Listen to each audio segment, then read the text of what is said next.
ननागर का श्राप भाग एक। रहस्यमयी वापसी। शाम के 7 बजे 25 साल की रिया अपने बचपन के शहर नैनागढ़ लौटी। उसकी मां की अचानक मृत्यु के बाद वह पुराने घर को बेचने आई थी। घर के गेट पर पहुंचते ही उसकी नजर एक टूटी हुई घड़ी पर पड़ी, जो बिल्कुल वक्त रुकने का इशारा कर रही थी। शाम के 7 बजे।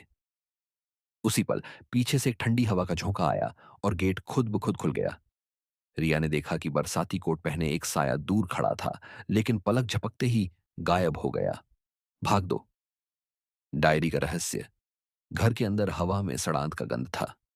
बेडरूम की दीवार में उसे एक छुपा हुआ खाना मिला, जिसमें एक पुरानी डायरी थी। पन्ने पलटते ही एक चिट्ठी नीचे गिरी। रिया, अगर तुम यह पढ़ रही हो तो इस घर से भाग जाओ। वह अब भी यहां है। वह तुम्हारी बहन है। डायरी के आखिरी पन्ने पर खून के धब्बे थे और एक तस्वीर चिपकी थी। उसकी मां और एक अनजान लड़की, जिसकी आंखों पर काला पट्टी बंधी थी। भाग 3। अजीब आवाजें। रात को जब रिया सोने की कोशिश कर रही थी, तभी नीचे से पानी टपकने की आवाज आई। टॉर्च लेकर नीचे उतरी तो सब कुछ सूखा था। तभी बाथरूम का शीशा टूटा और दर्पण पर लाल रंग से लिखा था, मुझे बाहर निकालो। पीछे मुड़ते ही उसने एक झिलमिलाती छवि देखी। वही लड़की जिसकी आंखों पर पट्टी थी। वह धीरे से हंसी और गायब हो गई। भाग 4। पड़ोसी का रहस्य। अगली सुबह रिया ने पड़ोस में रहने वाले मिस्टर वर्मा से बात की। उन्होंने डरते हुए बताया, तुम्हारी मां ने कभी इस घर में किसी को घुसने नहीं दिया। वे कहती थीं कि यहां एक दूसरी बेटी की आत्मा फंसी है। जब रिया ने पूछा, क्या वह मीरा थी, तो वर्मा का चेहरा सफेद पड़ गया और उन्होंने दरवाजा बंद कर लिया। भाग 5। छुपी हुई तस्वीर। घर लौटकर रिया ने डायरी को फिर से खोला। तस्वीर के पीछे लिखा था, मीरा, वह तुम्हें कभी माफ नहीं करेगी। तभी उसे लगा जैसे कोई उसके कान में फुसफुसा रहा हो, तुम मेरी मां को क्यों बचाना चाहती हो? वह तो मर चुकी है। रिया ने पलट कर देखा तो खिड़की से सटा वही साया था, जिसकी आंखों से खून बह रहा था। भाग 6। जिंदा कब्र। रिया ने बगीचे में खुदाई शुरू की, जहां डायरी में मीरा का जिक्र था। कुछ ही फुट नीचे उसे एक पुरानी चेन मिली, जिससे एक लॉकेट बना था। लॉकेट खोलते ही उसमें वही लड़की की तस्वीर थी। तभी उसके पैरों के नीचे मिट्टी हिली और एक सड़ा हुआ हाथ बाहर निकला। रिया चीख कर भागी, लेकिन वह हाथ उसकी एड़ी पकड़ने लगा। भाग 7। अंधेरी कोठरी। घर के तहखाने में रिया को एक गुप्त दरवाजा मिला। अंदर एक कोठरी थी, जहां दीवार पर सैकड़ों निशान बने थे, जैसे किसी ने सालों तक गिनती की हो। कोठरी के बीच में एक कुर्सी पर वही काला पट्टी पड़ी थी, जिसमें से ताजा खून टपक रहा था।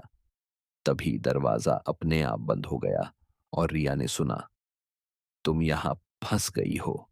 भाग 8। सच्चाई का सामना। डायरी के पन्नों से पता चला कि मीरा उसकी जुड़वाहों बहन थी। जन्म के समय उसकी आंखें पूरी तरह काली थीं और गांव वालों ने उसे शैतान की संतान बताया। रिया की मां ने मीरा को जिंदा दफना दिया था। डायरी में लिखा था, जब तक कोई मेरी जगह नहीं लेता, मैं यहां से नहीं जाऊंगी। भाग 9।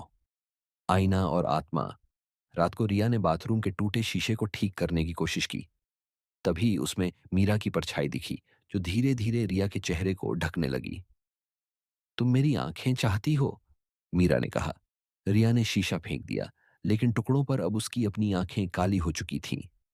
भाग 10। रक्त का समझौता। मीरा ने रिया के सपने में आकर कहा, अगर तुम मेरी कब्र पर अपना खून चढ़ाओगी तो मैं तुम्हें जाने दूंगी।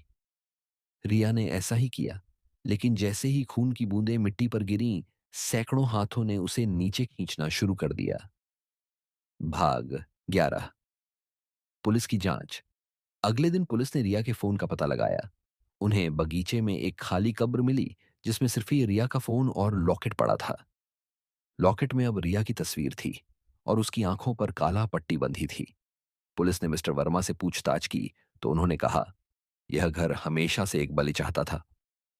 भाग 12। रहस्य। जब पुलिस जाने लगी तो घर की टूटी घड़ी अचानक चलने लगी। उसकी सुइयां शाम के 7 बजे की ओर घूम गई। गेट पर वही साया खड़ा था, जिसने पुलिस की गाड़ी के शीशे पर लिखा, अगला तुम्हारी बारी है। भाग 13। मीरा की वापसी एक हफ्ते बाद नैनागढ़ के लोगों ने देखा कि रिया का घर फिर से आबाद है। खिड़की पर दो लड़कियां खड़ी थीं। एक की आंखों पर पट्टी और दूसरी रिया। दोनों ने हाथ मिलाया और घड़ी की सुइयां फिर से रुक गईं। भाग 14। अनसुलझा। सवाल गांव वाले कहते हैं कि रात को 7 बजे उस घर से चीखें सुनाई देती हैं। कभी रिया की आवाज तो कभी मीरा की हंसी। लॉकेट अब भी बगीचे में पड़ा है और जो भी उसे छूता है उसकी तस्वीर उसमें समा जाती है। भाग 15। खुला अंत। क्या मीरा ने रिया के शरीर पर कब्जा कर लिया या दोनों अब एक ही आत्मा है? सच्चाई उस घर की दीवारों में दफन है जहां समय कभी नहीं बदलता।